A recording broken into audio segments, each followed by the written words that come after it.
In this video, I will show you how to activate trial version of application which uses Holixa licensor.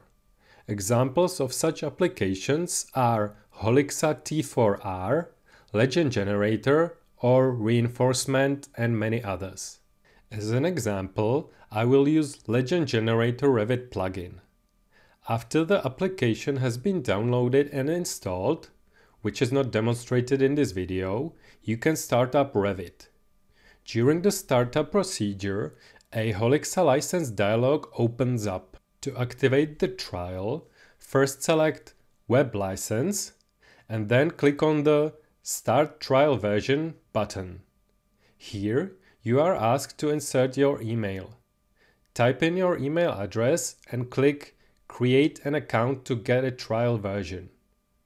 Your new Holixa account has been created and you will receive an email informing you about this fact. You use your email as a username and you also received a password. Back in the Holixa licensing dialog, click the Connect button. Now you can input your login email and password. After you click the Connect button again, your trial has started. You are informed about the trial length in the dialog.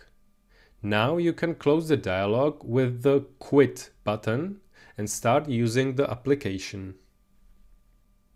If, for some reason, you did not log in or start the trial during the Revit startup, you can log in anytime directly from the application. When you are logged out, you can invoke the Holixa licensing window easily by clicking any of the application's buttons. After the Holixa licensing dialog opens, you can start the trial following the steps described previously in this video.